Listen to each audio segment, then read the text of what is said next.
December 24th, 1913, Calumet, Michigan, in the heart of the Copper Country. Upstairs at Italian Hall, more than 500 children and nearly 200 adults pack into a single room for a Christmas party.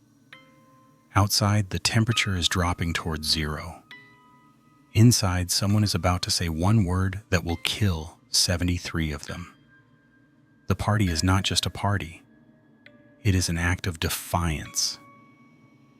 5 months earlier, thousands of copper miners across the region walked off the job, demanding union recognition, an 8-hour day, and safer conditions in mines that had already claimed hundreds of lives. The strike is bitter, and by Christmas, families are stretched thin.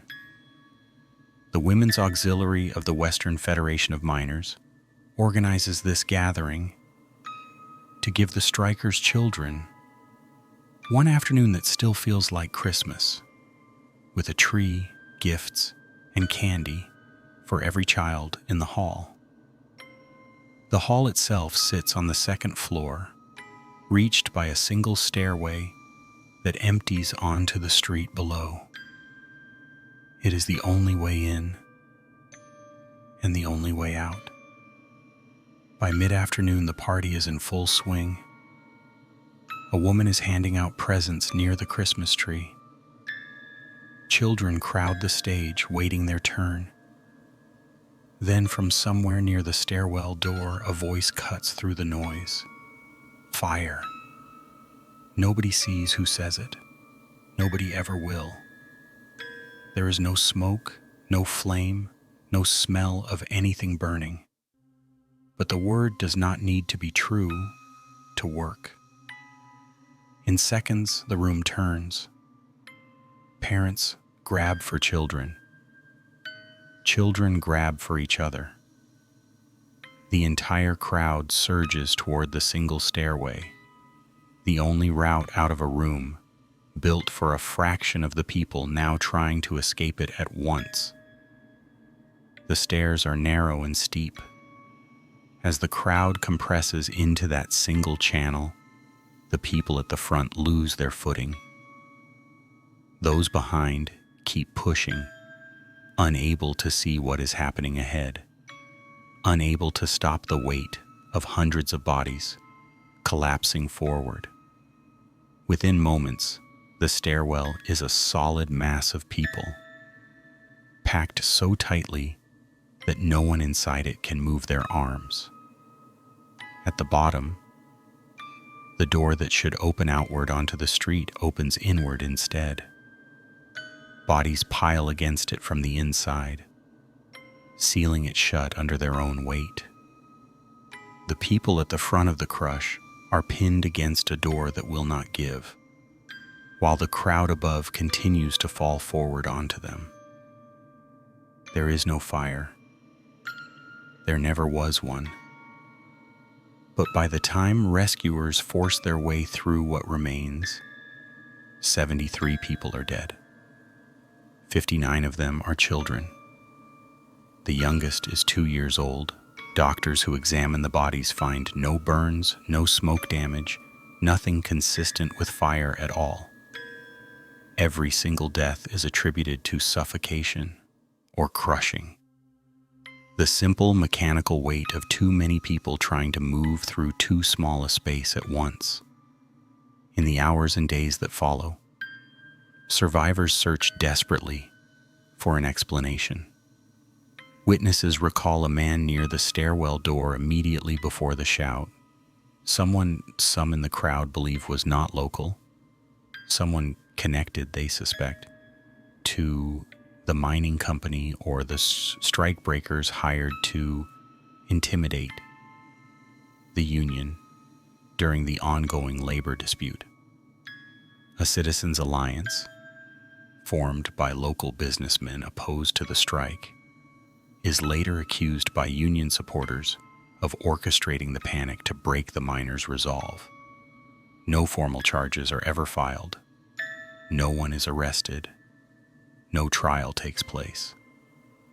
The identity of the person who shouted the word and their reason for doing it is never established through any court of law, and the question follows the town for the rest of the century. 3 days later, on December 28th, most of the 73 are buried in a single mass funeral.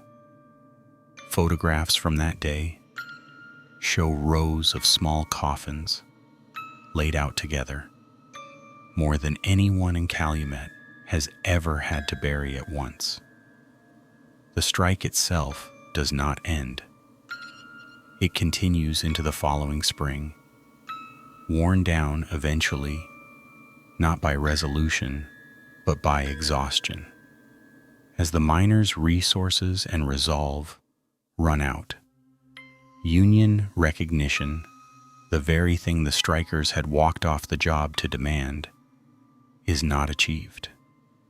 For decades, the disaster exists mostly in local memory, kept alive through oral history, passed between copper country families, and in one enduring piece of American music. In the 1940s, folk singer Woody Guthrie writes 1913 Massacre, a ballad that lays the deaths of the children directly at the feet of the mining company and the men who worked for it, giving the tragedy a permanence in national culture that formal history had not. The Italian Hall itself stands for decades after, a plain brick building on 7th Street, until it is finally demolished in 1984. But the archway of its main entrance, the same doorway the crowd was crushed against, is deliberately left standing when the rest of the building comes down. It remains there today, an open door frame leading to nothing on a patch of grass in downtown Calumet. In 1989, the local community, with the help of union labor, adds a monument beside that archway. In 2012, on the 99th anniversary of the disaster, a new memorial is dedicated, a granite marker carved with the names of all 73 victims, so that no one who died that day remains anonymous, even if the person who caused their deaths always will. Historians who have studied the case for more than a century have never been able to prove who shouted the word, whether it was a single person acting alone, hired muscle working for the mining interests, or simply someone caught in their own panic, who was never identified in the chaos that followed.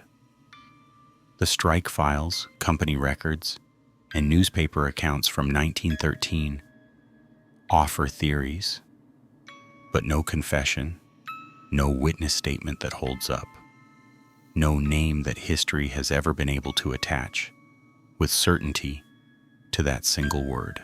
Every December 24th, people in Calumet still gather at the archway to remember.